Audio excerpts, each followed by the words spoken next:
여러분 안녕하십니까? 오늘 새벽 다시금 여러분을 뵙게 되어서 반갑습니다. 오늘 말씀은 하나님께서 기뻐하심이라는 제목입니다. 이 제목으로 함께 은혜를 나누고자 합니다. 다 같이 민수기 23장 27절에 있는 말씀을 보시겠습니다. 발락이 발람에게 또 이르되 오라 내가 너를 다른 곳으로 인도하리니 내가 거기서 나를 위하여 그들을 저주하기를 하나님이 혹시 기뻐하시리라 하고. 어리석게도 발락은 하나님께서 택하신 백성을 하나님께서 저주할 것이라 생각하였습니다. 사랑하는 자녀가 잘못되도록 누가 부탁을 하면 들어줄 부모가 어디에 있겠습니까? 생각할수록 발락이 말도 되지 않는 요구를 하고 있음을 알 수 있습니다. 어떻게 하나님께서 사랑하고 기뻐하는 백성을 하나님께서 저주하도록 할 수 있습니까? 그렇습니다. 하나님을 바꿀 수 없습니다. 그 기뻐하시는 것을 따라 살면 우리도 하나님의 기뻐하심을 받을 수 있습니다. 하나님께서 미워하시는 것을 우리가 하며 살면 하나님의 축복을 누릴 수 없습니다. 하나님의 기뻐하시는 것을 성경을 통하여 찾고 그 의미를 알고 기도하며 행하여야 하겠습니다. 하나님께서 기뻐하시는 것이 무엇인지 성경을 통하여 몇 가지를 살펴봅시다. 신명기 10장 15절입니다. 여호와께서 오직 내 조상들을 기뻐하시고 그들을 사랑하사 그들의 후손인 너희를 만민 중에서 택하셨음이 오늘과 같으니라. 내 조상들을 기뻐하셨다고 했는데 조금 더 생각한다면 하나님께 신실하고 충성하는 믿음의 사람들, 충성하고 믿는 그 모습을 띠고 있는 사람을 하나님께서 기뻐하시는 것임을 생각할 수 있습니다. 히브리서 13장 16절에 이런 말씀이 있습니다. 오직 선을 행함과 서로 나눠주기를 잊지 말라.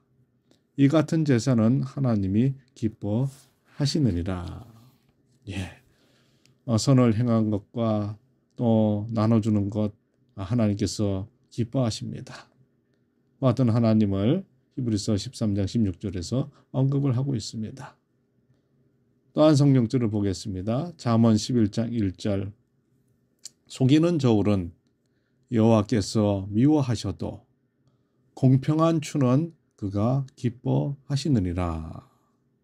이 성경절에서는 하나님께서 정직을 기뻐하시는 것을 말하고 있습니다. 여러분 우리가 예수님을 한번 살펴봅시다. 예수님의 삶을 살펴보겠습니다. 요한복음 8장 29절입니다. 나를 보내신 이가 나와 함께 하시도다. 내가 항상 그의 기뻐하시는 일을 행함으로 나를 혼자 두지 아니하셨느니라. 예수님께서는 항상 하나님께서 기뻐하시는 일을 행하셨다라고 그렇게 말을 하고 있습니다. 하나님께서 함께 하시기를 원한다면 하나님의 기뻐하시는 것을 우리가 생각하고 행하여야 하는 것입니다. 그리고 그것을 기도를 한다면 그 기도를 거절하시겠습니까? 오늘 하루를 살면서 하나님께서 기뻐하시는 것을 찾아 살고 선택할 때 하나님께서 기뻐하시는 것을 선택합시다. 탐욕자 발람에게 부탁하는 세상의 왕 발락의 요구는 하나님께서 원하시지 않는 것을 하는 것이었습니다. 마음에 들지 않는 자를 위한 교훈으로 누가복음 6장 28절에 너희를 저주하는 자를 위하여 축복하며 너희를 모욕하는 자를 위하여 기도하라고 하셨습니다. 마음에 들지 않는 자가 나오죠. 그들을 위해서 어떻게 해야 되는지를 여기에 교훈하고 있습니다. 우리가 우리 주위에 있는 하나님의 자녀를 못마땅해 하고 미워하고 비난을 한다면 발락과 다를 게 없을 듯합니다. 발람은 하나님의 뜻을 알고 발락의 요구대로 하지 못했습니다. 우리도 하나님의 기뻐하시는 것을 따르고 하나님께서 미워하시는 것은 하지 말아야 하겠습니다. 잠언 16장 16절부터 보면은 현대어 성경에 나와 있는 내용으로 제가 읽어 보도록 하겠습니다. 잠언 16장 16절입니다. 현대어 성경에 나와 있는 내용입니다. 여호와께서 증오하시는 것, 여호와께서 지겹게 여기시는 것이 무엇인지 알고 있니? 67가지가 있단다. 여호와께서는 그것만 생각하셔도 역겨워하시지. 차라리 증오하신다고 말하는 편이 나을지도 모르지. 자, 한번 들어보아라. 거만하게 치켜뜨는 눈, 하는 말마다 술술 거짓말만 하는 입, 아무런 잘못도 없는 사람을 때려잡는 포악한 손, 꾸미는 일마다 남을 억누르고 착취하려고만 하는 생각, 남을 등쳐먹고 못살게 구는 일이라면 그 누구보다도 더 빨리 내달리는 발, 법정에서 자기가 좀 편해 보겠다고 아무런 잘못도 없는 이웃을 억울하게 만드는 거짓 증언, 같은 결에 같은 피부치끼리 헐뜯고 미워하도록 이간질하는 사람이다. 예, 잠언 16장 16절부터 19절까지에 있는 하나님께서 증오하시는 것 67가지를 읽어드렸습니다. 자, 나는 어떠한 사람인가? 진짜 내 속을 들여다보고 내가 원하는 것이 무엇인지를 살펴보아야 하겠습니다. 이것을 원하는 기도를 하는 것은 아닌가? 미움과 욕심, 자기 자랑이 그 속에 있지는 않은가? 그렇다면 하나님의 응답은 만무합니다. 발락의 요구를 우리가 하는 것과 같은 그런 결과가 있는 것입니다.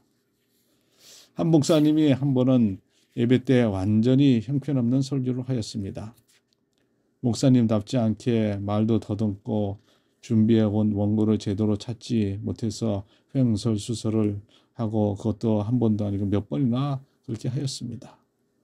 목사님 스스로도 완전히 잘못됐다는 것을 느꼈습니다.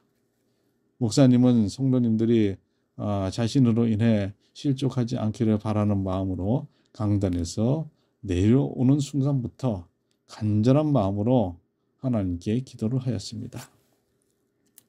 주님, 저의 형편없는 설교라도 축복을 내려주소서.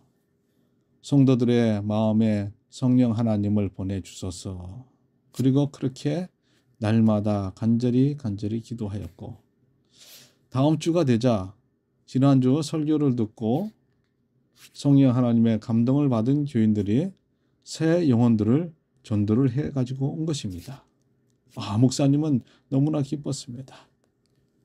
이제 이번 주 설교, 오늘 설교는 저번 주와는 다르게 매우 매끄럽게 진행되었고 준비한 것 이상으로 훌륭한 설교가 되었습니다. 하지만 그 다음 주에는 한 명의 새신자도 없었습니다. 이 일을 통하여 목사님은 깨달은 것이 있었습니다.